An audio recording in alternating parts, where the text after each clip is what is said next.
आप सभी को जय मसीह की। मैं आशा करती हूँ कि आप सभी बहुत ही अच्छे होंगे, खुश होंगे और प्रभु में बहुत ही आनंदित होंगे। तो आइए आज के वचन की ओर चलेंगे।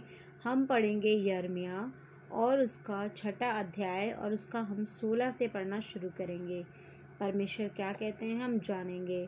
परमेश्वर का वचन कहता है, यहोवा यूँ भी कहता है कि सड़कों पर खड़े होकर देखो और पूछो कि प्राचीन काल का अच्छा मार्ग कौन सा है, उसी में चलो और तुम अपने अपने मन में चैन पाओगे। हालेलुया। पर उन्होंने कहा हम उस पर ना चलेंगे। देखिए, परमेश्वर का जो वचन है आज उन भाई बहनों के लिए है जो परमेश्वर का वचन सुनने के बाद भी उनका जो ध्यान है वो अपने मन में कठोर हो जाते हैं और कहीं ना कहीं वह परमेश्वर के दास के जो वो वचन सुनाते हैं उन बातों पर ध्यान नहीं देते और वो सिर्फ और सिर्फ अपने मन की बातों पर चलते हैं। ठीक है। फिर परमेश्वर कहते हैं कि प्राचीन काल जो है उनसे पूछो। जो प्राचीन काल के जो लोग हैं आप उनसे पूछिए कि अच्छा मार्ग कौन सा है और फिर उसी में चलें और तुम अपने अपने मनों में चैन पाओगे। अगर आप ऐसा करते हैं तो क्या आप अपने मन में चैन पाओगे। परंतु परमेश्वर कहते हैं, परंतु उन्होंने तो कहा कि भाई हम उस पर ना चलेंगे। तो देखिए, परमेश्वर यहाँ पर मनुष्य की कठोरता के बारे में बता रहे हैं कि आखिर मनुष्य कितना कठोर हो जाता है। परमेश्वर बताते हैं आगे वचन में कि मैंने तुम्हारे लिए पहरुए बैठाकर कहा, नरसिंगे का शब्द ध्यान से सुनना, पर उन्होंने कहा हम ना सुनेंगे। देखिए, परमेश्वर ने अपने दासों को भेजा कि जाकर के प्रोफेसी करें। ठीक है, जाकर के मेरे लोगों से बातें करो, उन्हें जाकर के चिताओ कि भाई ऐसा ना करें आप, वरना आपके साथ क्या हो सकता है। लेकिन उन्होंने कहा भाई हम नहीं सुनेंगे। उन्होंने परमेश्वर के दासों की बातों को भी नहीं सुना। तो देखिए, हमें भी ऐसा नहीं करना। जो परमेश्वर के दास हमें सिखाते हैं उन बातों के ऊपर हमें ध्यान लगाना है, मनन करना है कि आखिर परमेश्वर का दास हमें क्या सिखाते हैं। हमें हर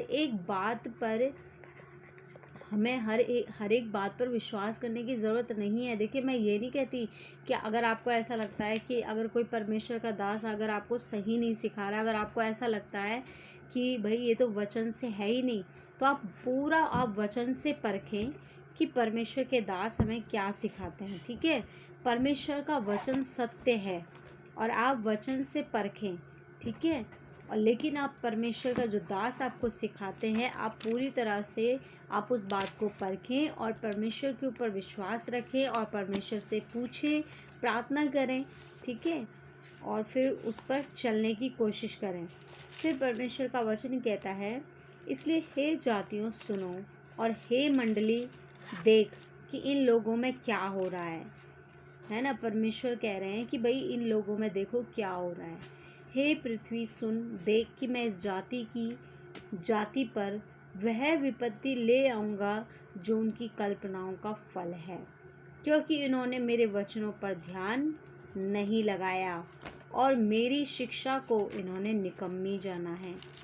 देखिए, जब हम परमेश्वर के वचनों को अनसुना कर देते हैं या हम अपनी कल्पनाओं में जीते रहते हैं तो परमेश्वर कहता है कि भाई ये अपनी कल्पनाओं का फल पाएंगे।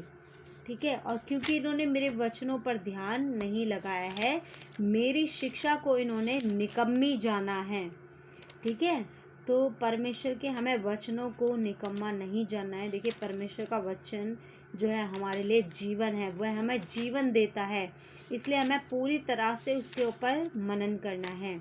ठीक है, परमेश्वर का जो वचन है वो हमें प्रकाश देता है, हमें जीवन में लेकर के जाता है, वह हमें उजियाला देता है। परमेश्वर का वचन कहता है, मेरे लिए जो लोबान शबा से और सुगंधित नरकट जो दूर देश से आता है, इसका क्या प्रयोजन है। तुम्हारे होम बलियों से मैं प्रसन्न नहीं हूँ और ना तुम्हारे मेल बलि मुझे मीठे लगते हैं। देखिए, परमेश्वर कहते हैं कि भाई जो तुम मेरे लिए दूर देश से तुम मेरे लिए भगे भगे आ जाते हो, मेरे लिए इतनी सारी भेंटें चढ़ाने के लिए आते हो, ठीक है, ये सब चीज़ें मुझे प्रसन्न नहीं करती। तुम्हें क्या लगता है कि ये सब चीज़ें मुझे मीठी लगती हैं? परमेश्वर कहते हैं कि मुझे मीठी नहीं लगती।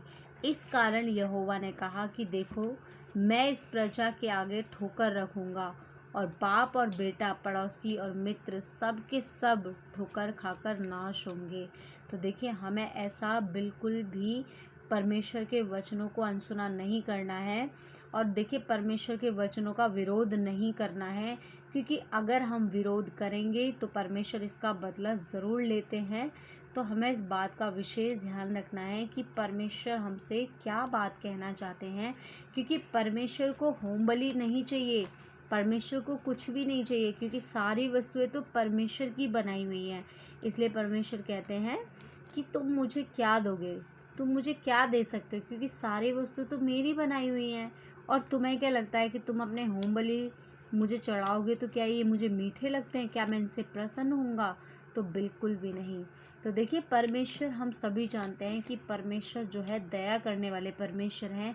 इसलिए हमें परमेश्वर के ऊपर पूरा ध्यान लगाना है और हमें प्रार्थना करना है कि हम परीक्षा में बिल्कुल भी ना पड़ें, क्योंकि परमेश्वर हमसे प्यार करते हैं।